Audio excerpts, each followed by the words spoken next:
Hi guys, welcome to Talk to Me Tuesday for Tuesday, April 11th, 2017. This is Jennifer.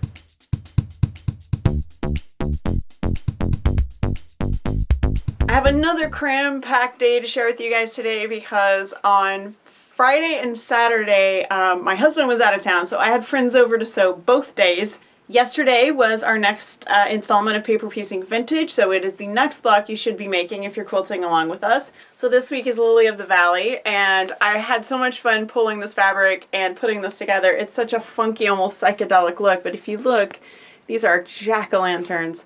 And I love these chunky little spirals that I use for this stem. So my Halloween Paper Piecing Vintage is coming along nicely. And of course we have the original version I did in reproduction, 1930s fabrics. This is a much more traditional looking one with the green stems and the pink flowers. And just a quick reminder, you can get those blocks individually or as a set in my Craftsy shop. We've had a little set change. As you can see, I have another project of doom on my wall. On Saturday, I pulled out all my orphan blocks, and I have a huge amount of orphan blocks.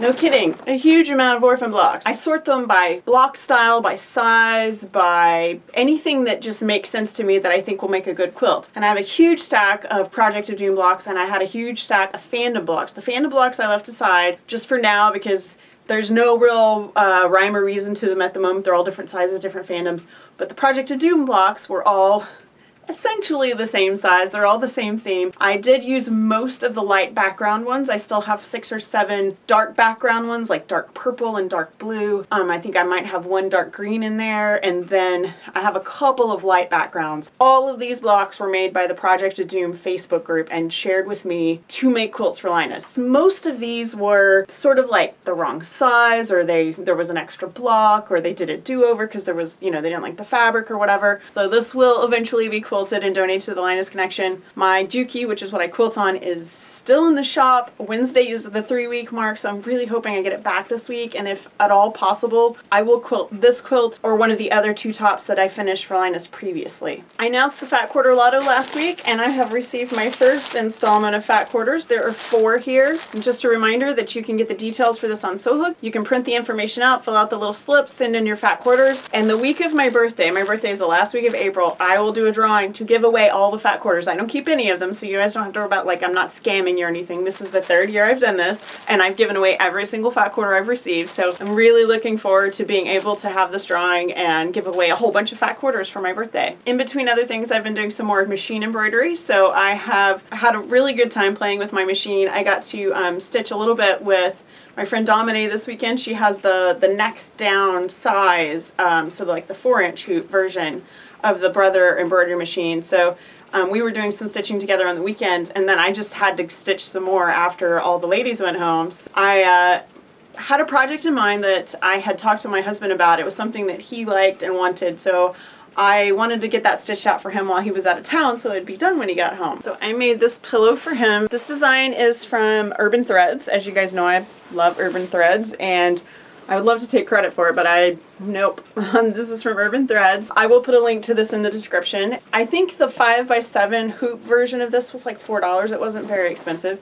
And then this fabric was left over from recovering some of our pillows from our sofa, so this goes with our decor. I got a little fancier with this one and decided I wanted it to have a zipper. So it has a zipper in the back. There's a pillow form inside.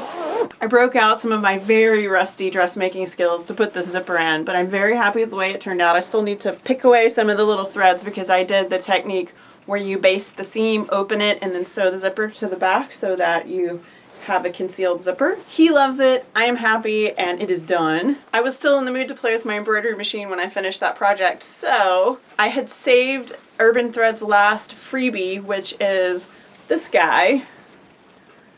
So it says, "Be the weird you wish to see in the world," and I think I need this on a t-shirt, but I just wanted to stitch it out and see what it would look like. So it's just on some white, I think this is white Kona cotton, and I don't know what I'll do with it. I love this so much. I might actually just make it in a little banner and hang it in my sewing room. I still wanted to play after that, so I opened Embrilliance Essentials on my computer and started thinking about some of my favorite book quotes, so I decided to do something from Sherlock Holmes. So I ended up coming up with this.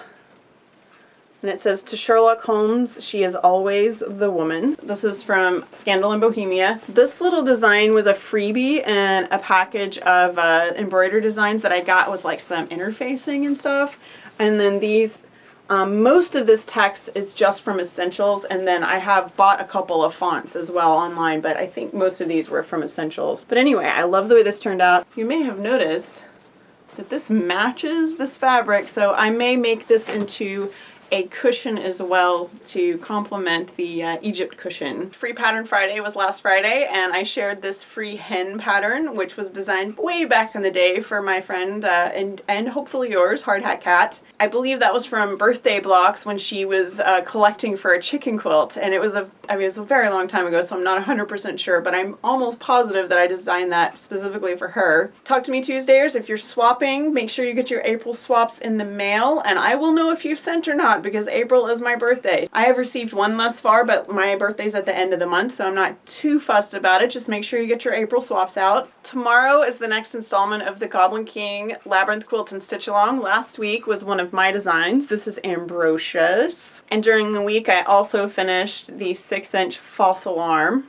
So be sure and stop by Fandom and Stitches tomorrow for the next pattern. Just a reminder on that too, that it is paper pieced or hand embroidered. I just happen to be doing the hand embroidered one because I'm also working on paper piecing vintage, so I don't want to overload my sewing room time. And last but not least, thank you to everyone that has supported me on Patreon so far. You guys have been amazing. Your support has been wonderful and unexpected. If you are interested in supporting me via Patreon, you can go to patreon.com/sewhooked, and everything you need to know is right there. And reminder, if you are a $5 supporter, your name will end up in the credits on all my Talk to Me Tuesday videos. That's it for today. I know it's a lot. I hope you enjoyed it.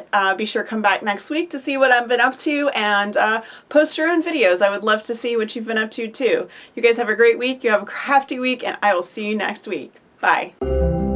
Tomorrow is the next installment. Oh wait, no, I need Ambrosia.